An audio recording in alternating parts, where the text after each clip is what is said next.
Kaya vote straight, PDP laban. Mabuhay si Tatay Digong. Manalangin tayo na siya ay pagpalain ng Diyos at ibalik kaagad dito sapagkat walang mahirap sa Panginoong Diyos pagkat siya ang nagpasya. Wala pong hindi mangyayari.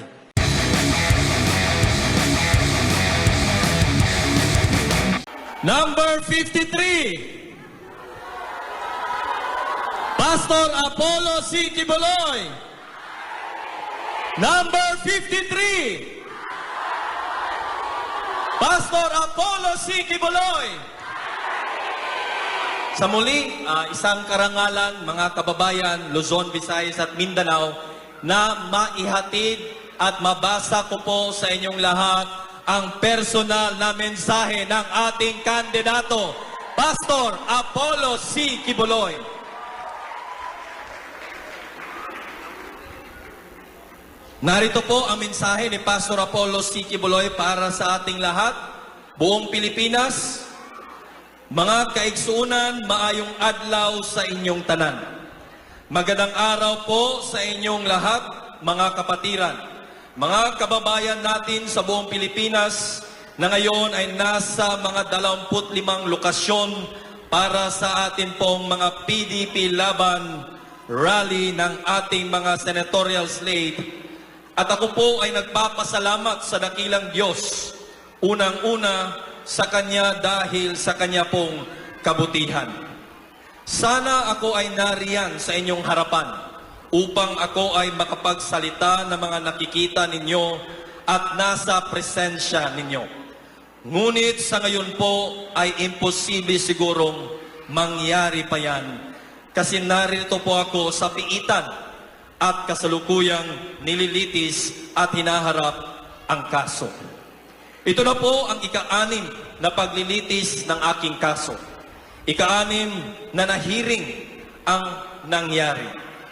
Sana makukwento ko sa inyo ang mga pangyayari sa hearing para malaman ninyo kung saan po papunta ang hearing na ito.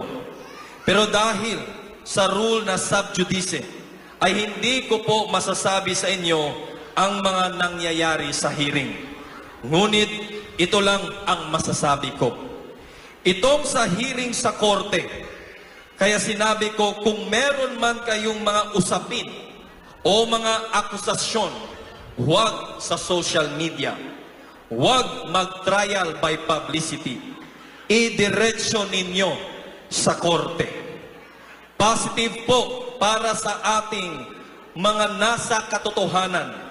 Ang katotohanan ay talagang lilitaw at ang kasinungalingan ay talagang hindi mananaig laban sa katotohanan.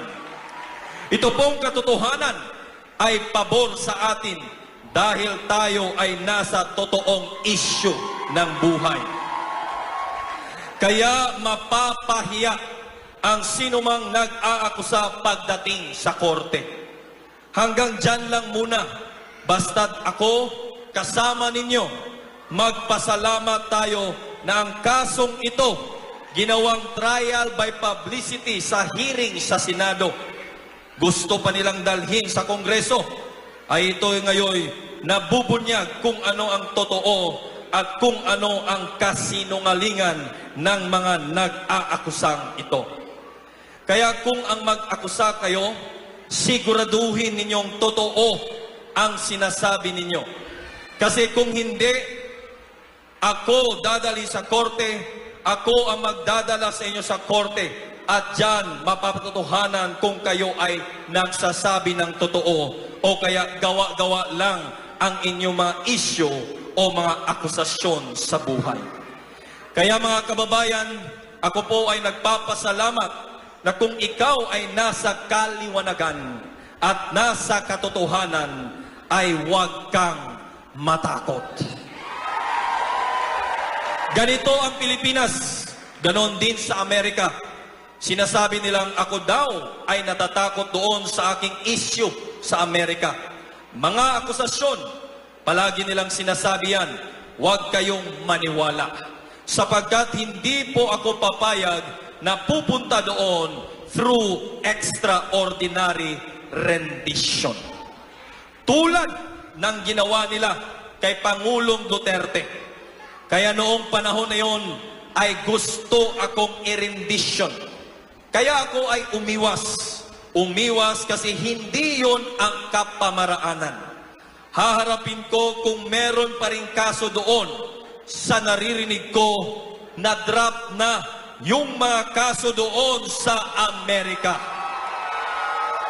Pero kung meron pa rin, meron tayong constitutional rights, idaan nila sa extradition. Kasi meron tayong extradition treaty ng Amerika. Hanggang ngayon, hinihintay ko yun ng aking mga abogado para pag-usapan sa korte dito. At dito ang i-issue ng warrant para tayo ay makaharap doon sa mga usapin kahit saan mang lugar maliban sa Pilipinas. Kaya ngayon, dito sa Pilipinas, habang tayo ay naririto at hinaharap natin ang kasong ito, ang masasabi ko lang po, positive. Para sa akin, ang hearing na ito, kaya maganda talaga dalhin sa korte. May abogado ako, may abogado sila, at diyan pag-uusapan ang mga issue ng kanilang mga akusasyon. At salamat sa Diyos, sabagat di magtatagal, magsasama na tayo siguro sa kalooban ng Diyos. Kung hindi man matapos ang hearing na ito hanggang sa buwan ng Abril. Huwag po ninyong kalilimutan, sa Mayo na tayo. Ang akin pong pangalan, ilagay ninyo sa number 1 sa inyong balota. Sapagkat kung hindi man ninyo ako makikita sa panahon ng kampanya, nariyan naman ang mga associate ko at nariyan ang aking mga video na aking mga gawain na mga humanitarian projects. Yung aking mga pagtulong sa ating mga kababayan, yung sa mga kabataan, sa kalikasan, yung ating paglaban sa droga, yung ating paglaban sa teroristang CPP, NPA, NDF, at ang ating pong advokasya na mapanatili ang ating bansang minamahal na Pilipinas ay manatiling matiwasay. Kaya itong ating krusada ngayon o rally, tinatawag na ayusin natin ang Pilipinas. Yan po, mahalaga yan. Kasi sa nakikita ko ngayon, hindi talaga ayos ang Pilipinas. Parang nire-railroad ang lahat ng mga batas. Huwag ninyong kalimutan na ang 16 na araw na siege sa KOJC. Kung paano nilang ni-railroad ang mga batas, walang batas-batas sa kanila. Kasi warrant of arrest ang dala. Hindi naman pangalan ko, ngunit sinerve doon sa Davao. Hindi naman yung address. Pagkatapos kung gusto mo o hindi, papasukin ka namin. Ganyan na ang batas ngayon, mga kapatid. At ganon din ang ginawa sa ating Pangulong Duterte. Kung anong ginawa sa akin, ganon din ang ginawa sa kanya, na yung mga akusasyon mali-mali rin.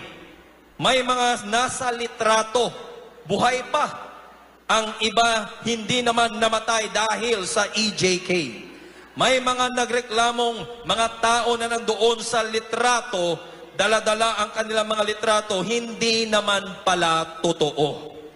Ako ganon din. Puro bayaran ang mga witnesses na ginamit pagkatapos, ayun, tawagin ka na sa Kongreso. Tawagin ka na sa Senado. Pagkatapos, pipick upin sa mga mainstream media na binayaran din. Pagkatapos, ipapublish na guilty ka na by trial, by publicity. Ganyan na ngayon ang nangyari sa ating bansang Pilipinas. At napakasama po kung ganyan palagi ang mangyayari na wala ng batas-batas. Ang pagka-aresto ng Pangulong Duterte ay isang halimbawa na hindi na paggalang sa batas. Hindi lang paggalang sa batas, kundi talagang walang paggalang kanino mang tao, lalo na Pilipino. Na-remember ninyo mga kababayan ang KOJC siege, 16-day siege. Kung magpasimula yan ng June 10 and then August 24 to September 8. Nakita ninyo ang pananalasa, paggigiba at ang pag-railroading, walang kinilalang batas. Siya na at sila na ang naging batas. Ganun na ang ating bansa ngayon sa ilalim ng pamumuno ng kasalukuyang administrasyon. Kaya itong rally natin na tinawag na Ayusin ang Pilipinas. Kaya mga kababayan, ito po ang aking plataforma. Kasama ng aking mga senatorial slate under PDP Laban, hindi ko kayo pagtataksilan pag ako'y nailuklok bilang senador. Tatrabahuin po natin ang mga batas na mag-aayos sa Pilipinas. Nasisiguraduhin natin na ang karapatan ng bawat Pilipino ay igagalang ng mga nasa pamumunuan, ng mga nasa kapangyarihan. Hindi na po muling mangyayari ang nangyari sa ating Pangulong Duterte. Hindi na po mangyayari ang nangyari sa akin at sa KOJC. Yun ay paglapastangan. Yan ay pang-aalipusta. Yan ay kawalang paggalang sa batas. At yan ay pang-aalipin at pag-uusig. At yan ay pang-aapi na naranasan ko. Naranasan ng KOJC. Naranasan ng ating dating Pangulong Duterte. Na parang wala siyang ginawa sa sanlibutan ito. Na parang ganun na lang itratan siya. Pagkatapos na dalhin ng bigla-bigla. Isakay sa isang jet, tapos dalhin sa ibang bansa at doon ay litisin. Ang akusasyon sa kanya ay 30,000, 20,000 ang pinatay. Pagdating doon, 43 lang pala ang nakalista. Ang iba, mali-mali pa. Hindi pa tama. Ngayon, lilitisin yan. Paano mo mapapatutuhanan yung mga bagay na yon? Kunwari, mga kapatid, mga kababayan, napasubo na lang sila para gawin ito kay Tatay Digong. Pero huwag tayong mag-alala sapagkat may Diyos na nakatingin sa atin at may katarungan at may katotohanan pa. Kaya, idalangin natin sa ating rally, unang-una ang ating Tatay Digong, na siya makauwi na sa lalong madaling panahon dito sa bansang Pilipinas.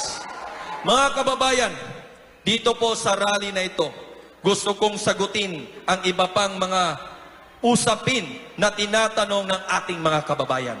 Na kahit sila ay PDP, ako ay inadap ng PDP Laban. Nag-aalinlangan silang bumoto sa akin dahil daw sa aking mga pronouncement. Ang una-una, ang pronouncement kung ako daw ay anak ng Diyos. Ito yung mga myth, no? Yung mga kasinungalingan na sinasabi ng karamihan. Inaakusa sa akin. Dito, wag natin pag-usapan ang spiritual na mga aralin o turo ko. Ang pag-uusapan natin dito, sapagkat pinasok ko ang politika ang ating pag-usapan, wag yung spiritual. Pero kung gusto nyong spiritual, kasi isinisingit ninyo palagi yan, itabi muna natin ang politikal. Spiritual muna ang ating sasagutin. Okay, tabi muna natin ang spiritual, tapos sagutin natin ang spiritual. Yan bang gusto ninyo? O dito paglalanaan ko kayo ng panahon? Ang ibang nangungutya, kahit na PDP Laban sila, iboboto daw nila lahat, pero hindi si Pastor Kibuloy. Kaya ito yung naririnig nating mga usapin. Unang-una, anak ng Diyos, appointed Son of God. Dito sa mundong ito, dalawa lang naman ang kinilalang espiritual na pamuno. Ang Diyos at si Satanas na si Lucifer. Sino ba talaga ang gumawa sa iyo? Si Lucifer o ang Diyos? Ang Diyos, di ba? Kaya sa spiritual, ang ama mo ang Diyos. Kahit sa Biblia, magpakalalim kayo. Basahin ninyo kahit ang John 1:12. Sinasabi, to them that receive Him, to them gave He power to become sons of God.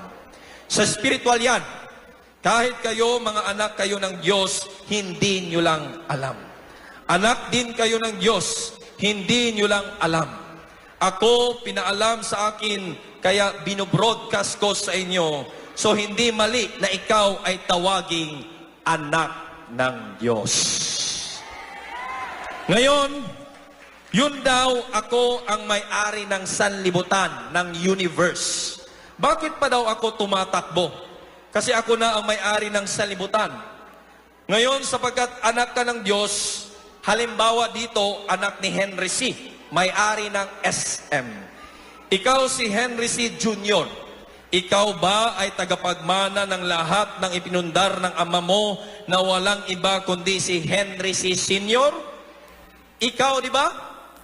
Pag nawala si Henry C. Sr., ikaw ang magmamana sa lahat ng kanyang ipinundar na ari-arian dito sa sanlibutan. Anak ka ng Diyos. Pagka pumanaw ka sa sanlibutan ito, saan ka pupunta? Saan ang pag-aari mo? Kung tatanungin mo ako ngayon, kung saan nyo gustong pumunta, sa langit o sa impyerno? Siguradong sasabihin niyo sa langit ang punta ninyo, hindi sa impyerno. Ayaw ninyo sa impyerno, di ba? Langit ang punta ninyo. Ngayon, ano ang description ng langit? Ang description nung pupuntahan nyo, hindi pa ninyo alam. Kahit Kristiyano kayo, hindi ninyo alam. Ipapaalam ko sa inyo, ang aking mga salita ay nagmumula sa salita ng Diyos. Revelation chapter 21, nasasaad dyan kung ano yung langit, kung ano yung pupuntahan nyo. Bakit ko sinabi ito? Kasi ang mamanahin nyo, kung anak kayo ng Diyos, ang langit. Ngayon, yung nangungutya sa akin na sinabi, ang akin daw doorknob sa langit ay diamante. Yun pa lang ang sinabi kung ipinakita ng Diyos sa akin na pangitain tulad ni John sa Revelation. Dinala sa Espiritu, nakita niya ang mga bagay na ito. Sinabi ko po lang na diamante ang aking doorknob doon. Nalito, nabigla, nangapi at nangusig na at nangutya na. Alam ba ninyo ang sinasabi ng Revelation 21 na pagpunta mo doon, kay doon ka man papunta, pag namatay ka, doon ang kaluluwa mo pupunta. Ang daan doon ay purong ginto. Ang mga bahay doon ay walang kahoy, walang hollow blocks, puro yan mamahaling bato, diamante, kisupraso, sardonyo, at kung ano pa ang nakasaad dyan sa Revelation 21. Ang mga pader doon ay mga batong mamahalin din. Mga diamante, mga sardonyx, mga kisupraso. Yan, nakasaad yan lahat sa Revelation yan. Yan ang pupuntahan mo. Dadaanan mo purong ginto. Ang daan puro ginto. Ang mga bahay puro mga mamahaling bato. O nabigla ka, pati ang pintuan mo doon purong diamante. Hindi matatanggap doon yung mga kahoy, dayami o hollow block. Simento, wala doon yan. Ngayon, nabibigla ka dahil sa pagiging mababaw sa kaalaman ng salita ng Diyos. Ganon din sa kaso ko. Mababaw, pagkatapos naniwala kayo sa mga bayarang media. Tapos ang akusasyon ay ginawang trial by publicity. Kaya ang habol ko noon pa, dalhin ninyo sa korte kaagad-agad. Doon tayo magtutuos. Sa panganib ng hearing ko, mga kapatid, kung ikaw ang nasa kasinungalingan, nako, madudumi ka sa iyong pantalon. Sa mga hearing pa lang, makakaihi ka na. kasi hindi tatayo ang kasinungalingan. Yan ang patas na laban. Hindi yung nasa kapangyarihan ka, tapos tatapak-tapakan mo ang mga karapatan ng iba. Hindi mo na igagalang ang batas. Ikaw na ang naging batas. Diktadurya yan. Tiranya yan. Hindi natin tatanggapin yan. Kaya kung ano pa ang iba pang usapin sa espiritual, yan ay isa pa lamang sa sinasagot ko. Nandito tayo para pag-usapan at ayusin natin ang Pilipinas. Huwag kayong pupunta sa espiritual na mga sinasabi ko sapagkat mababaw pa ang inyong kaalaman sa mga salita ng Diyos. Pag-usapan natin yan kung gusto ninyo. Pero hindi ako pumunta rito para pag-usapan yan. Kung gusto niyong pag-usapan yan, magpa-member kayo sa Kingdom. O kaya bumisita kayo sa akin sa mga videos, messages, nandyan sa YouTube, makinig kayo. Bago kayo mangutya, na para bang nakakaloko kayo, para bang nakakasino kayo. Akala niyo panatiko kaming wala sa lugar? Hindi. Malalim lang kami sa salita ng Diyos. Para bang kami college na dyan sa spiritual, kayong nagtatanong parang grade 1 pa lamang ang naabot sa spiritual.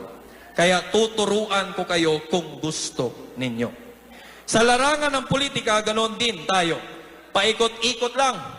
Kung sino man ang naging leader maliban kay Pangulong Duterte, ay paikot-ikot. Walang ibang pinag-usapan kundi mga eskandalo. Kailangan lumampas na tayo. Mag-move on na tayo. Ayusin natin ang Pilipinas. Ito nga ang pagkakataon natin. Kaya mga kababayan, ipakita ko po sa inyo ang aking video na wala pa ako sa larangan ng politika, hindi man ako politiko, pero pinilit na ako'y maging politiko ngayon at pumasok sa politika. I mean, sapagkat ginulo ang buhay ko sa spiritual. Ginulo ang KOJC hanggang sa ako'y kinulong sa pamamagitan ng mga false allegation and false accusation. Ngayon, sa kalooban ng Diyos, ako'y napilitang pumasok sa magulong mundo ninyo sa politika para ayusin natin yan. Ayusin natin ang Pilipinas. Tulad ng aking pag-aayos sa KOJC, kung ano ang nakikita ninyo sa leadership ko sa KOJC, ganon din ang leadership ko dyan sa politika. Yan po ang aking maipapangako sa inyo. At hindi ako magmamaliw. Bakit? May garantiya ako. Zero corruption. Zero corruption. Laban sa droga. Wala tayong humpay dyan. Laban sa mga teroristang gumugulo sa ating bansa, na ngayon ay pumapasok na sa ating pamahalaan. Kaya nakita nyo, wala nang nagrarally-rally sa mga daan ang mga komunista. Sapagkat nakapwesto na sila at sila ang nag-uusig sa amin. Sila ang umuusig kay Pangulong Duterte. Sila ang umuusig sa akin. Sila yung nasa likod ng lahat ng yan. Hanggang doon sa Amerika, under Biden, nung si Biden pa ang presidente, mga leftist leaning yan. Leftist, Leninist, Marxist yan. Kaya pinatulan yung mga kasong ganoon. Pinausbong pa nila gamit ang weaponization ng DOJ nila doon at kanilang FBI. Kaya trial by publicity na naman. Tapos kinakagat ninyong mga Pilipino. May kaso yan sa Amerika. Hinahanap yan ng FBI. Ganoon lang ang alam ninyo. Magpakalalim kayo bago kayo magsalita. Bakit ako hindi natitinag? Bakit pagka nasa katotohanan ka, huwag kang matakot? Huwag kang matinag kahit ano pa ang gawin sa iyo. Kaya mga kababayan, nandyan po ang aking message ngayon na kung aking advokasya ipagpapatuloy ko. Hindi po ako magbabago. Hindi ako magmamaliw sa advokasya ko. Magpapatuloy at lalawak pang lalo. Huwag kayong mag-alala na ako'y matutokso sa pera. Hindi po pera ang pakay ko sa pagtakbong ito. Hindi po katanyagan o yung tinatawag na maging famous ka. Wala yun. Hindi kapangyarihan. Ang kapangyarihan gagamitin natin sa tamang paggamit. Hindi upang habulin ang aking mga kalaban sa politika, habulin ang mga kriminal, habulin ang mga nagdodroga na nakasisira sa 86% na consequences ng drug addiction ay ang krimen na nangyayari ngayon sa ating bansa. Paano natin hindi susupuin yan tulad ng ginawa ni Pangulong Duterte? Korupsyon, maliban lang sa droga. Nakakasira, ayan, ang korupsyon pinag-uusapan. Puro korupsyon, puro pagnanakaw sa pera ng bayan. Yan ay masusugpo. Kung di man totally, at least meron tayong moralidad na mananatili dyan sa Kongreso at dyan sa Senado sapagkat kami po, kasama ang mga kasamahan ko, ay tatayo laban dyan at iba pang mga advokasya ko tulad ng pagbabantay ng kalikasan. Sobrang init ngayon, di ba? Maraming namamatay sa atin dahil sa heat wave. Dito lang sa bilangguan, dito na kasama kong mga bilanggo, ay 2 na ang namatay dahil sa heat wave. Inatake sa puso. Kaya 2001 pa, 2005, nagtatanim na ako. Meron na akong Sunshine Philippines Movement na nagtatanim ng mga punong kahoy kasi siya ang mag-mitigate ng climate change. So sa lahat ng advokasiyang ito, lalo na sa mga pagtulong sa kabataan, pagtulong sa mga nangangailangan, pagtulong sa mga kababayan nating nasa karukhaan, yan ay ginagawa natin noon pa. Pero hindi nyo dapat naisipin na yan ay ginagawa ko dahil papasok ako sa politika. Hindi po. Hindi po. Kung hindi ako ginipit na ganito, inapi, wala akong pakialam sa politika. Hindi naman yan ang ministry ko. Ngayon, hindi pa sila kontento doon. Sa ginawa sa amin sa paglusob, pagsalakay ng aming karapatan ay hindi ginalang ang karapatan sa batas, ang karapatan na pantao, yung human rights. Hanggang ngayon, hindi kumikibo ang Commission on Human Rights. Sa nangyari sa KOJC, yun, nilabag lahat. Ngayon, wala akong political power kasi hindi man ako kinampihan ng administrasyong ito. Bagkus, tinapakan ka pa.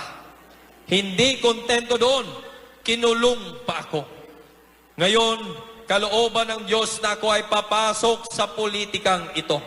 Upang kung ako ay nasa kapangyarihan bilang senador, ipakikita ko sa mga nang-aaping ito na hindi ko gagamitin ang kapangyarihan upang habulin ang mga law-abiding and God-fearing, kundi gagamitin ang kapangyarihan upang palaguin at ayusin ang Pilipinas na hindi ayos. Yan ang dapat na pagtuunan ng mga may kapangyarihan. Kaya huwag kayong mag-alala. Pwede ninyo akong pagkatiwalaan sa botong ito. Hindi lang ako, kundi ang 10 ng aking mga kasamahan. Kaya sa darating na eleksyon, hindi man tayo magkikita ngayon, pero alam ko, matatapos itong aking hearing by mga Abril o pagka nabotohan tayo sa Mayo. Baka magkita na tayo sa Senado sapagkat itong aking hearing ay for bail o kaya for dismissal ng aking kaso at tayo ay mananalo. Sapagkat sinabi ko na sa inyo, ang katotohanan hindi matatalo ng kasinungalingan. Kaya kayong mga nag-aakusa, dalhin ninyo kaagad sa korte para doon tayo magkita. Siguraduhin ninyo mananalo kayo.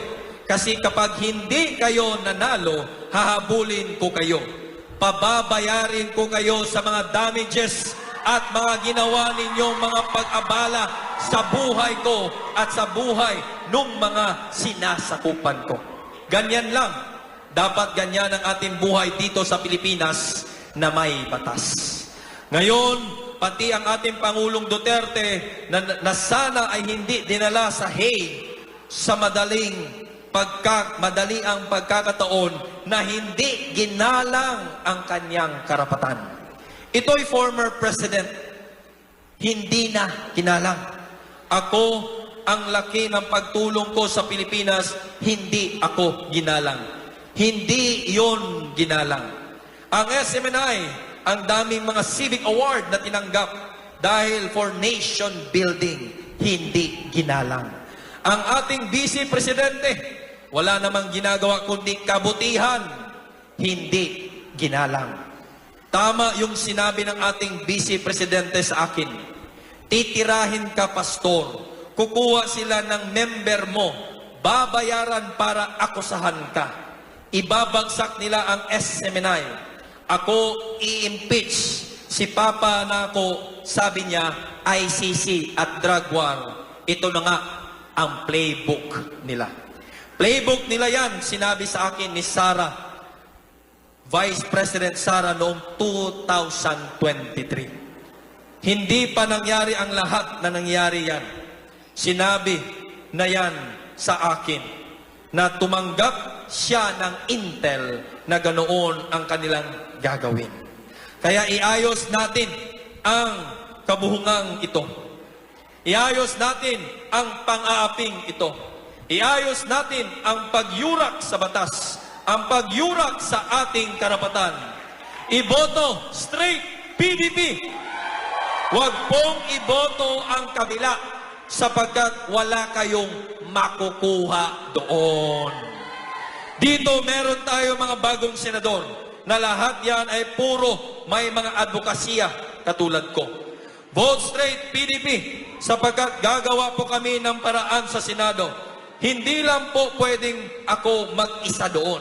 Kailangan kaming 10. Straight vote ninyo at gagawin namin ang lahat na magagawa para ayusin natin ang ating bansang Pilipinas at tulungan natin mga kababayan na inaapi rin katulad ko, katulad ng Pangulong Duterte, na kung nagawa nila sa akin yan, nagawa nila sa isang makapangyarihang tao tulad ni Pangulong Duterte, sino pa kayong hindi nila magagawa sa inyo yan? Huwag nating pabayaan ang diktadorya at tiranya na manatili sa ating bansa. Vote straight, PDP laban! Kaya mga kababayan, magkita-kita po tayo sa Senado. At doon, papandayin natin ang mga batas na dapat at karapat-dapat na ipagtanggol ang mga mamamayan, maging proteksyon ng mga mamamayan. Kami, nakaranas ng ating Pangulo ng pang-aapi.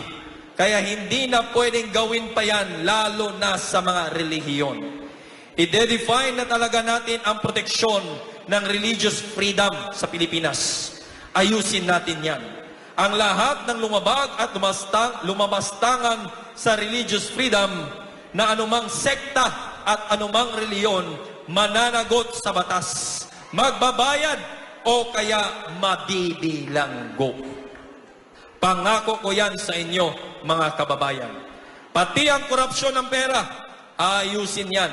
Kasi yan ang dahilan kung bakit itong mga nasa kapangyarihan ay inabuso at hindi natin nakikita kung saan pumupunta ang mga perang ipinagkatiwala sa kanila. Kaya ang unang gagawin natin is repeal Resolution number 10. Liquidation by certification. Dapat may transparency at dapat may accountability. Na ito, the last centavo, makikita kung saan pumunta ang pera ng taong bayan. Itemize yan bawat buwan at bawat taon. Ipakikita kung saan pumunta, paano ginasto ang pera ng taong bayan to the last centavo. Yan. Pag hindi nila inayunan yan, alam nyo, mga corrupt sila. Isusumbong ko sila sa inyo kasi kayo ang bumoto sa kanila at kayo ang bumoto sa amin. Hindi namin kayo pagtataksilan. Yan ang pwede kong maipangako sa inyo na kung anong leadership ko sa KOJC, ganon din ang magiging leadership ko sa bansang Pilipinas. Hindi na po magbabago yan. I'm too old to change my ways of leadership. Walang korupsyon dito. Zero corruption talaga yan. At yan ang kailangan ng ating bayan ngayon. Naway nasagot ko ang ilang mga katanungan ng mga kritiko at yung mga alipusta sa akin sa mga bagay na espiritual. Kung ano pa ang mga tanong ninyo, sasagutin ko yan. Pero wag kayong mangutya. Kasi hindi po ako patakbuhin ang utak ko pagdating sa espiritual. Malalim lang ako. Kaya napakababaw. Kayo napakababaw. Kaya hindi ninyo maarok at maabot, nangungutya kayo. Hindi po tama yun. Bago kayo mangutya, pakinggan muna ninyo. Yun namang mga mensahe ko, hindi naman para sa taga-sanlibutan yun. Para naman yun sa mga members na malalim na rin katulad ko. Pinick up na mga mababaw, kaya ayan, nalito ang mga utak ninyo. Ang hindi niyo matanggap, nang uusig kayo at nang aapi kayo at nangungukya kayo. Mali po yun. Bago niyo gawin yan, mag-unawa muna kayo. Magtanong kayo ng mabuti. Ano mang isyu sa buhay, dapat ganyan pati sa politika, ganoon din. Tanggalin na natin ang isyu kung bakit nangyayari ito. Pagkatapos, ituwid natin at ang direksyon ng Pilipinas na maging first world country. Ayan ay ating pagtutuunan ng pansin na hindi tayo darating sa ganoon. Sa peace and order, stability and prosperity of the nation, sino man ang namumuno, failure yan hanggat hindi niya maabot yon. Hanggat hindi niya maabot ang peace, prosperity, and stability of the nation, sa paggalang sa mga batas, failure ang sinumang namumuno. Yan ang abutin natin. Yan ang ating goal para sa ating mamamayan. Yan ang ating goal, to lift up everybody from poverty who are poor. Ayusin natin ang Pilipinas. Sino ang Pilipinas? Ang mga dukha, 86%. Yung A, B, ayos na yun. Yung C, D, E na lang ang ating ayusin. Doon dapat pagtuunan ng pansin ang gobyerno sapagkat sila ang nangangailangan ng tulong ng gobyerno at hindi yan inasikaso ng mga nasa kapangyarihan. Yan ang aasikasuhin ko. Kasamahan ko, ganun din ang kanilang advokasya. Kaya vote straight, PDP laban. Mabuhay si Tatay Digong. Manalangin tayo na siya ay pagpalain ng Diyos at ibalik kaagad dito sapagkat walang mahirap sa Panginoong Diyos pagkat siya ang nagpasya. Wala pong hindi mangyayari. Kaya dakilain siya, pagpalain kayong lahat at magandang araw, magandang gabi sa inyong lahat. Muli, vote straight, PDP laban! Vote straight, PDP laban! Huwag ninyong kalimutan, number 1 sa balota, number 53, Pastor Apollo C. Quiboloy. Maraming salamat po. Mabuhay ang Pilipinas! Maraming salamat, Senator Pastor Apollo C. Quiboloy!